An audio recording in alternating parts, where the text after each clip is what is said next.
오늘 성경 말씀은 빌레몬서 1장 8절에서 18절입니다. 사람은 누구나 본능적으로 자기를 좋아하는 사람은 좋아하지만 자기를 불편하게 만들거나 상처 주는 사람은 싫어합니다. 태어날 때부터 함께 살아야 하는 가족들은 불편해도 참으며 살아가야 하지만 내가 선택하고 만들 수 있는 인간관계에서 불편함이 느껴지면 피하려는 본성이 있습니다. 어쩌면 그것은 너무나 당연한 일입니다. 그러나 예수님을 따르는 우리는 달라야 할 것입니다. 어쩔 수 없는 인간관계도 성숙하게 받아들이고 잘 가꾸며 살아야 할 책임이 있습니다. 이것이 오늘 본문 말씀이 주는 가르침이라 할 수 있습니다. 빌레몬서는 빌레몬과 오네시모 사이의 관계를 통해 우리가 사랑하기 힘든 사람이 있을 때 어떻게 해야 하는지를 생생하게 가르쳐 줍니다. 바울은 이방인들에게 복음을 전함으로써 유대인들과 다른 이방인들 사이를 가로막은 벽을 무너뜨리는 일을 자신의 사명으로 삼았습니다. 그런데 빌레몬서에서는 단순히 인종적, 민족적 갈등뿐 아니라 한 단계 더 나아가 주인과 종이라는 신분의 벽도 복음을 통해 신앙 안에서 극복되어야 함을 가르쳐 줍니다. 빌레몬서의 중심 인물은 빌레몬인데 그는 이 편지의 수신자로서 바울이 부탁하는 일을 할지 말지 결정해야 하는 사람이었습니다.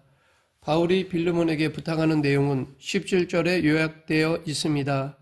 그러므로 내가 나를 동역자로 알진대 그를 영접하기를 내게 하듯 하고, 여기서 말하는 그는 오네시모를 말하는데 바울은 빌레몬에게 그의 집에서 도망친 종 오네시모를 영접하라고 부탁하였습니다. 영접하다라는 말은 받으라라는 의미로 로마서 14장 1절과 15장 7절에서도 쓰였습니다. 믿음이 연약한 자를 너희가 받되 그의 의견을 비판하지 말라. 그러므로 그리스도께서 우리를 받아 하나님께 영광을 돌리심과 같이 너희도 서로 받으라. 로마서에서 받아들이다 혹은 영접하다라는 말은 의견과 생각이 서로 다른 사람들을 이해하며 공동체 안으로 받아들여 환영하는 행동을 의미합니다.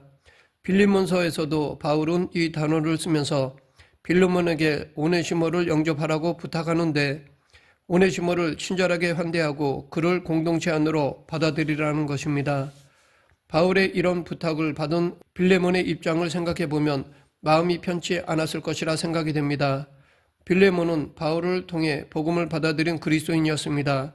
빌레몬은 에베소를 방문했다가 마침 3차 전도 여행 때 에베소에서 약 3년을 머물며 사역하던 바울을 통해 예수를 믿게 되었습니다.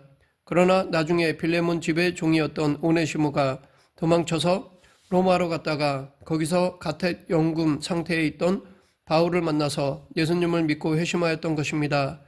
오늘 본문 18절, 그가 만일 내게 불의를 하였거나 내게 빚진 것이 있으면 그것을 내 앞으로 계산하라 라는 말을 보면 오네시모는 빌레몬에게 큰 손해를 끼친 종이었다는 것을 짐작할 수 있습니다. 오네시모가 빌레몬에게 어떤 손해를 끼쳤는지는 정확히 알 수 없지만 여기서 말하는 불의나 빚은 종이 도망친 기간에 주인을 위해 일을 하지 않아서 생겨난 경제적 손해를 가리킬 수도 있고 오네시모가 주인인 빌레몬에게 훔쳐 달아난 돈일 수도 있습니다. 어떤 경우이든 빌레몬 입장에서는 도망친 종 오네시모를 달갑게 생각했을 리는 없었을 것입니다. 빌레몬서에 직접적인 설명이 나오는 것은 아니지만 우리는 예수님을 믿게 된 주인 빌레몬이 평상시에 자기 종을 무자비하게 대하지는 않았을 것이라고 추측할 수 있습니다. 2절에 나오는 내 집에 있는 교회라는 말을 보면 빌레몬은 자기 집을 교회로 내놓은 사람이었습니다. 그러니까 빌레몬은 목자이자 골로새 교회의 지도자였습니다. 자기 집을 교회로 삼아 모일 정도의 사람이었다면 평상시에 자기 종인 오네시모를 가혹하게 대했을 가능성은 거의 없습니다. 그런데 종 오네시모는 어떤 이유인지 도망을 쳤습니다. 자유를 찾아 도망한 것인지 아니면 주인에게 손해를 끼친 것이 두려워서 그랬는지 이유를 알 수는 없지만 어쨌든 오네시모는 로마로 도망을 갔습니다. 이런 오네시모를 보며 주인인 빌레몬이 어떤 감정을 가졌을까요? 큰 배신감과 분노를 느꼈을 것이 분명하고 도망간 이 종을 좋게 볼 수 없었을 것입니다. 이런 와중에 빌레몬은 당시 로마에 갇혀있던 바울로부터 한 통의 편지를 받았습니다. 그 편지가 바로 이 빌레몬서입니다. 바울은 이 편지에서 빌레몬에게 그를 배신하고 도망친 오네시모가 돌아가면 자기를 대하듯이 받아들이고 환영하라고 부탁하였습니다. 그러면서 오네시모가 로마에서 자기를 통해 예수님을 믿게 되었다는 사실을 밝혔습니다. 그가 전에는 내게 무익하였으나 이제는 나와 내게 유익함으로 내게 그를 돌려보내노니 그는 내 신복이라. 쓸모없던 그가 이제는 빌레몬에게와 바울에게 유익한 자가 되었고 심장같이 소중한 사람이 되었다고 한 것입니다. 이 말을 빌레몬 입장에서 보면 자기를 배신하고 도망간 사람을 칭찬하는 내용인 것입니다. 나에게 잘못해서 싫어하는 사람을 다른 사람이 칭찬하면 좋을까요? 당연히 싫습니다. 지금이 바로 그런 상황인 것입니다. 빌레몬이 바울의 부탁을 받아들여 오네시모를 환영했는지 아니면 거부했는지에 대해서는 확실히 알 수 없지만 빌레몬서가 신약 성경에 포함되어 전해지고 있는 것을 보면 그가 오네시모를 환영하고 영접했던 것이 분명합니다. 빌레몬은 자기를 배반하고 도망간 종이었던 오네시모를 다시 받아들이고 환대한 것입니다. 그 당시 문화에서 종을 사랑으로 대한다는 것은 상상할 수 없는 일입니다. 게다가 도망간 종은 잡으면 죽일 수도 있었습니다.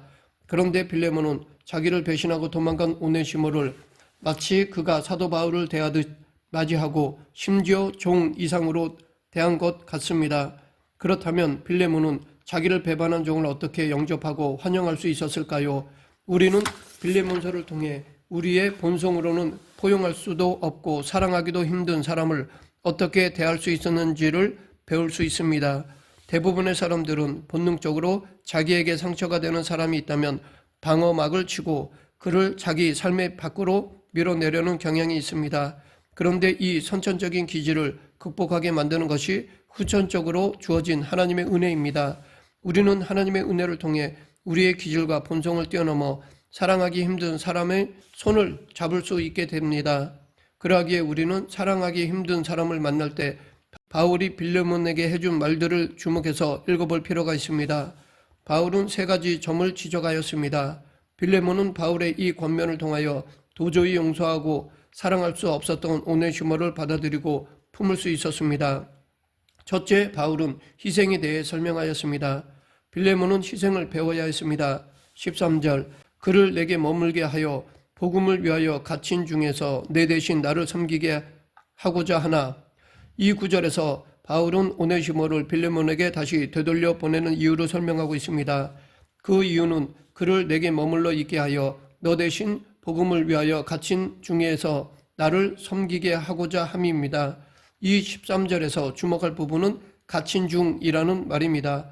바울은 빌레몬서에서 1절, 9절, 10절, 13절 이렇게 총 4번에 걸쳐 자신이 갇혀 있다는 것을 설명하였습니다. 그러면 왜 바울은 빌레몬에게 오네시모를 다시 따뜻하게 받아들이라는 말을 하면서 자신의 갇혀 있는 상황을 언급하였을까요?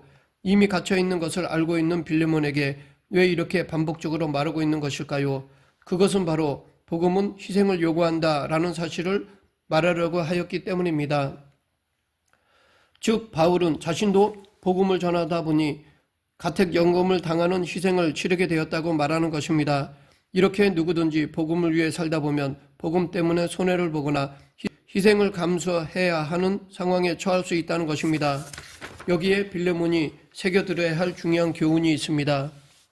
바울은 자기가 복음 때문에 갇히게 되었다고 설명하면서 빌레몬도 복음을 위해 희생해야 한다는 말을 하고 있는 것입니다.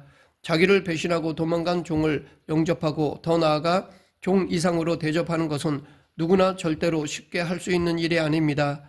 어떻게 배신자를 따뜻하게 대할 수 있겠습니까? 그래서 바울은 빌레몬에게 희생을 배우라고 권면하며 부탁한 것입니다. 즉 빌레몬 그대여 오네시모를 받아들여서 종 이상으로 대하는 것이 결코 쉬운 일이 아닌 것을 압니다. 그런데 복음은 때로 희생을 요구합니다. 복음 때문에 갇혀있는 나를 한번 보십시오. 나도 복음을 전하면서 희생했고 지금도 희생하고 있습니다. 이것이 힘든 일임을 잘 알지만 나는 그대에게 부탁합니다. 오네시모를 다시 받아주십시오 라는 말입니다. 우리는 살면서 나와 마음이 맞거나 대화가 통하는 사람만 상대할 수는 없습니다. 나와 다른 사람, 대화가 하나도 통하지 않는 사람, 심지어 나에게 상처와 배신감을 주는 사람도 만나게 됩니다. 그렇기 때문에 그런 사람들을 대하고 사랑하는 일은 희생을 요구합니다. 내가 희생해야 할 때가 있어야 하며 져주고 양보할 때가 있습니다. 물론 희생을 이야기하면 마음이 불편할 수 있습니다. 내가 왜 희생해야 하는지 의아해할 수 있고 내가 아니라 상대방이 희생해야 하는 것이 맞지 않느냐라고 할 수도 있습니다. 왜 상대방은 나를 괴롭혀도 되고 나는 희생하고 참아야 하는 것인가 라고 생각이 들 수 있습니다. 하지만 그 이유는 예수님을 믿는 사람이라서 그렇습니다. 바울은 빌레몬서에서 우리가 예수님을 믿는 사람이기 때문에 희생하는 것이라고 가르치고 있습니다. 사실 예수님의 길이 바로 희생입니다. 예수님은 우리를 위해 생명까지 내어주시며 희생하셨습니다. 예수님의 희생을 안 바울도 예수님의 복음을 믿고 전하다 온갖 고난을 겪고 감옥에 갇히는 신세가 되었습니다. 더 나아가 그는 나중에 순교하였습니다. 복음을 위해 희생한 것입니다. 희생은 아프고 고통스럽고 눈물 나는 일입니다. 그런데 열매는 희생으로만 맺힙니다. 희생이 없으면 열매가 없습니다. 우리 인간은 선천적으로 남을 위해 기꺼이 희생하지 못합니다. 사람의 본성은 희생을 싫어하고 자기를 보호하며 몸을 사리게 이끕니다. 그러하기에 우리는 희생하지 않는 문화, 몸을 사리는 문화 속에 살고 있습니다. 왜 희생해야 하는지 이해하지 못하는 사회 속에 살고 있습니다. 그러나 하나님의 은혜가 후천적으로 희생이 가능하게 만들어줍니다. 하나님의 은혜로 가능해진 후천적인 사랑의 힘은 나에게 손해를 끼치고 자존심을 건드리는 사람마저도 용납할 수 있도록 우리를 변화시키고 성숙하게 해줍니다. 예수님을 믿게 되면 그분으로부터 희생을 배웁니다. 예수님을 믿고 그분을 따르는 사람은 쉬운 것만 하려고 들지 않습니다. 둘째, 바울은 선한 일에 대해 설명하였습니다. 빌레몬은 선한 일이 무엇인지를 배워야 했습니다. 14절, 다만 내 승낙이 없이는 내가 아무것도 하기를 원하지 아니하노니 이는 너의 선한 일이 억지같이 되지 아니하고 자유로 되게 하려 함이라. 바울은 빌레몬이 오네시모를 영접하고 받아들이는 일을 가리켜 너의 선한 일이라고 하였습니다. 여기서 말하는 선한 일이라는 말은 단지 악한 일과 반대되는 뜻이 아닙니다. 바울이 쓴 서신서들을 보면 그는 선하다라는 단어를 항상 하나님을 기쁘시게 하는 일과 관련하여 사용하였습니다. 그러니까 선한 일이라는 말은 단지 윤리 도덕적으로 착한 일이라거나 사람들이 볼 때 좋은 일이라는 뜻이 아니라 하나님께서 우리가 하기를 원하시는 대로 행하여 하나님을 기쁘시게 하는 일을 의미합니다. 빌레몬이 도망친 종 오네시모를 다시 따뜻하게 영접하는 일은 주인과 종 사이의 문제를 넘어서 하나님과의 관계를 드러내는 일이라는 것입니다. 즉 도망친 종을 다시 받아들이는 일은 하나님을 기쁘시게 하는 일이라는 것입니다. 다시 말해 사랑하기 힘든 사람을 사랑하는 것은 나와 하나님과의 관계가 어떤지를 보여주는 것이라는 것입니다. 상처 준 사람의 손을 다시 잡으면 하나님이 기뻐하십니다. 그런데 놀라운 것은 우리가 하나님을 기쁘시게 해보겠다고 결단하며 나아가면 상처와 배신 때문에 생긴 상한 감정을 하나님께서 치유해 주신다는 사실입니다. 셋째, 바울은 하나님의 섭리와 계획을 설명하였습니다. 15절, 아마 그가 잠시 떠나게 된 것은 너로 하여금 그를 영원히 두게 함이리니. 빌레몬은 오네시모를 다시 영접하기 위해서는 하나님의 섭리와 계획을 배워야 했습니다. 그런데 우리가 여기서 주목해야 할 표현은 그가 잠시 떠나게 된 것은입니다. 언뜻 보기에 이 구절은 오네시모가 주인 빌레몬에게서 도망친 사건을 설명하는 것으로 보이지만 여기서 떠나게 되다라는 말의 헬라어 원문은 수동태로 되어 있습니다. 그러니까 이것은 하나님이 의미상의 주어가 되는 소위 신적 수동태입니다. 다시 말해 이것은 하나님께서 빌레몬과 오네시모를 잠시 떨어뜨려 놓았다는 뜻입니다. 분명히 오네시모가 주인인 빌레몬에게서 도망간 것은 악한 일이고 잘못된 것이지만 그러한 인간의 악함과 잘못에도 불구하고 그 위에 하나님의 놀라운 섭리와 계획이 있었다는 것입니다. 그러면 바울은 왜 오네시모가 빌레몬으로부터 도망친 사건에 하나님의 섭리가 있었다고 말하는 것일까요? 15절 뒷부분이 그 이유를 말하고 있습니다. 너로 하여금 그를 영원히 두게 함이리니. 오네시모가 잠시 빌레몬을 떠나 도망갔지만 이 사건으로 인하여 결국 오네시모가 바울을 만나 복음을 듣고 예수님을 믿게 되었으며 그렇게 함으로써 이제 빌레몬과 오네시모를 주님의 교회 안에서 믿음의 가족으로 영원히 함께 살게 하려는 하나님의 계획이 나타났다는 것입니다.